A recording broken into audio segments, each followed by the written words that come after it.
Okey, Assalamualaikum warahmatullahi wabarakatuh. Salam sejahtera. Okey. Kita mulakan dulu dengan salawat Allahumma salli ala Muhammad wa ala ali Muhammad. So, hari ini saya terpanggil untuk jawab beberapa soalan tentang tenaga batin. Tentang tenaga batin. Sebab ada beberapa sahabat yang tanya, Tuan Hisham, macam mana ni saya tak tahu sama ada saya ni sebenarnya mati pucuk ke sebenarnya saya lemah tenaga batin. Ada beza ke? Apa beza lemah tenaga batin dengan mati pucuk ni? So saya cakap lah ada beza. Okay, untuk pengetahuan sahabat-sahabat semua, mati pucuk benda lain, lemah tenaga batin benda lain. Tapi dia dalam kondisi masalah tenaga batin juga. Saya sekarang dekat kampung, dekat kebun. Sambil-sambil sebelum saya settlekan kelapa sawit ni, kita settlekan dulu beberapa soalan sahabat. Okey, berkaitan dengan mati pucuk ni pula. Okey, mati pucuk ni ialah kita panggil erectile dysfunction ataupun disfungsi ereksi. Yang mana kita ada rasa dia ada dua. Okey, disfungsi ereksi ni secara keseluruhan dia ada dua. Satu, kita ada rasa nak bersama dengan pasangan. Kita ada rasa nak melakukan hubungan intim. Tetapi setelah pelbagai usaha dilakukan, foreplay dah buat, cium dah buat, gosok dah buat, sentuh dah buat, dah cuba rangsang, baik dari segi sudut kita rangsang, pasangan kita rangsang, dia tak boleh naik. Tak boleh naik langsung. Sedikit proses pengembangan pun tak ada. So itu kita panggil mati pucuk ataupun erectile dysfunction. Okey.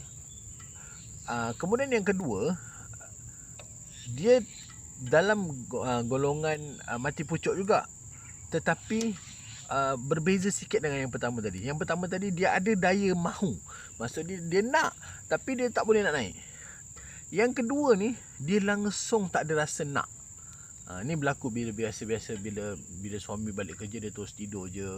Kadang-kadang dia balik kerja lambat, dia cuba mengelak daripada permintaan isteri dia. Sometimes isteri dia hantar message, dia akan cuba, dia hantar message malam ni nak, hari itulah terus ada overtime, padahal tak ada overtime pun kan. Overtime kat kedai makan. Puncanya dia takut nak bersama dengan isteri dia sebab dia tak ada rasa pun dia nak bersama dengan isteri dia.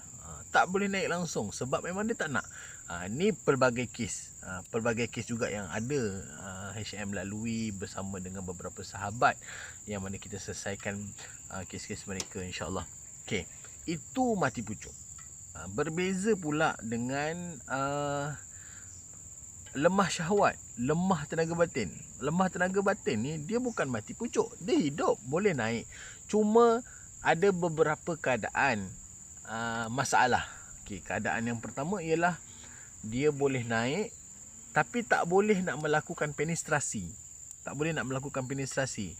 Nak masukkan tu dia fail. Nak masukkan ke dalam faraj isteri dia fail. Ada kes yang nak masukkan dia terus kendur. Nak masukkan dia terus kendur. Ini lemah tenaga batin. Dia bukan mati pucuk. Okey, kalau mati pucuk ni dia berat. Dia lebih berat daripada lemah tenaga batin. Nanti insya-Allah Syam share lagi berkaitan dengan perawatan-perawatan dia lah. Kita cuba share kat kebun juga sebab kita banyak masa kat kebun, PKP ni kan. Okey. Lepas tu yang kedua, yang pertama tadi dia nak masuk tak boleh, dia lembik. Yang kedua, dia belum masuk lagi tapi dah terpancut ataupun dah keluar air dia. Belum masuk dah keluar. Itu pun lemah tenaga batin juga. Kemudian ada satu kes lagi, yang ketiga, dia dapat bersama dengan isteri dia, dapat masuk tapi cepat keluar. Pun lemah tenaga batin juga. Dia bukan mati pucuk. Kena faham ya sahabat-sahabat. Dia dapat masuk tapi tak sampai seminit dah terkeluar. Okey. Kemudian yang keempat pula, dia boleh masuk. Kes ni banyak. Dia boleh masuk, boleh bertahan, tetapi tidak cukup keras. Tidak cukup keras tu, kekerasan zakar dia kurang daripada 50%, tu pun kita panggil lemah tenaga batin. Maksudnya masih melentok-lentok lagi zakar dia. Okey, itu pun kita kategorikan sebagai lemah tenaga batin. Okey. Ada juga satu lagi kes. Ada satu lagi kes. Yang ni pelik sikit lah. Dia bukan lemah tenaga batin, tapi kita kategorikan dia lemah tenaga batin juga. Sebab apa? Dia tidak boleh keluar langsung air dia. Pelik kan? Ada kes yang kita tapi rare lah kes-kes begini. Kes-kes begini sangat-sangat rare ataupun sangat-sangat sedikit. So dia boleh bersama dengan isteri keras, tetapi ada masalah, tidak boleh climax, tak boleh pancut. Cuba pelbagai daya, dah berjam-jam tak boleh keluar. Itu pun kita kategorikan sebagai lemah tenaga batin. Walaupun dia nampak sebenarnya kuat, so lemah untuk mengeluarkannya air tu dikategorikan lemah tenaga batin. Itu pun ada solusi lah, insyaAllah. So sahabat-sahabat kena bezakan kan, bila ada masalah lemah tenaga batin ni, ada 2 G yang kita kena utamakan. Pertama, jangan gelabah. Jangan bila kita tiba-tiba terpancut awal ataupun tak boleh naik, kita gelabah. Relax, jangan gelabah. So play safe, play cool, relax, bincang elok-elok dengan pasangan.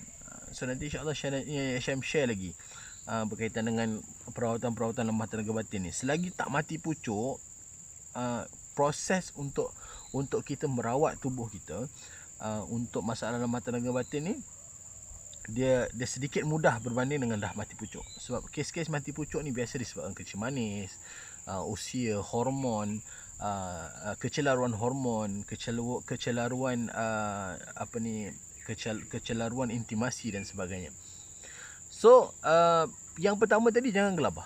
Relax, play safe, play cool, relax.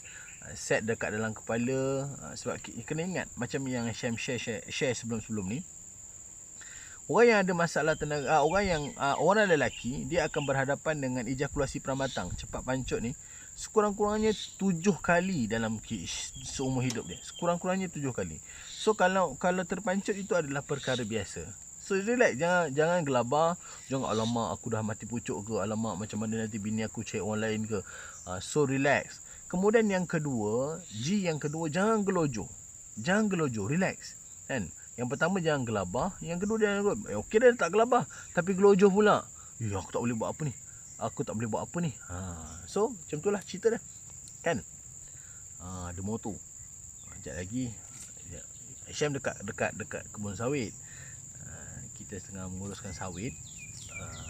Ada biasalah orang kampung kan, dia lalu pergi kebun. Tak tahu dia lalu ke sini ke tak lalu ke sini. So okey lah, tak apa. Tapi kita sambung cerita. Okay. So relax, jangan gelojoh. Jangan belum sempat apa-apa lagi dah cuba nak masukkan, belum apa-apa lagi dah minta isteri rangsangkan kan, belum apa-apa lagi dah suruh dah buka baju isteri terus je dah cerita terus nak main. Relax, jangan gelojoh. Sebab 2G ni tadi, gelabah dan gelojoh ni tadi, menyebabkan kita akan rasa 1G. 1G ni yang bahaya. Apa dia? Gugup. So bila kita gelabah, kita gelojoh, dia akan membawa kita kepada gugup. Seterusnya dia akan membawa kita kepada gagal. Gagal apa? Gagal untuk melaksanakan tugas kita sebagai seorang suami. Ada macam tu. Okay. So ingat, harap sahabat-sahabat boleh kategorikan. So sahabat-sahabat berada pada bahagian yang mana? Adakah aku ni cepat pancut? Oh, ni lemah tenaga batin. Oh, ni boleh masuk tapi tak cukup keras. Tu lemah tenaga batin. Oh, nak masuk je lembik. Oh, ni lemah tenaga batin. Isteri dah pegang, isteri dah buat macam-macam. Aku dah pegang, aku dah tengok tu, dah tengok ni, tapi masih lagi tak boleh naik. Tu mati pucuk. Aku tak ada rasa langsung lah nak jimat, nak main ni rasa macam, minta maaf kita open speak. Nak main ni rasa macam geli lah, rasa macam nak naik pun tak ada. Macam mana nak main? Tu mati pucuk, tak boleh naik langsung. Belum dirangsang lagi memang dah tak nak dirangsang, sebab dia tak ada daya, tak ada rasa nak melakukan hubungan intim dengan pasangan dia. So sahabat-sahabat boleh bezakan. So bila kita dapat bezakan kita punya kes ataupun kita punya masalah, maka kita tahu bahagian mana yang kita nak rawat tubuh kita. Okay. So video ni pendek je lah. Nanti Hisham share lagi. Dah faham berkaitan dengan pembahagian-pembahagian ni. Nanti Hisham share lagi tentang perawatan-perawatan untuk masalah-masalah. Contoh kencing manis nak rawat macam mana. Kita tengok macam mana InsyaAllah. Doakan supaya Hisham dikurniakan kesihatan dan kelapangan untuk kita buat perkongsian. Okay, InsyaAllah. Assalamualaikum warahmatullahi wabarakatuh.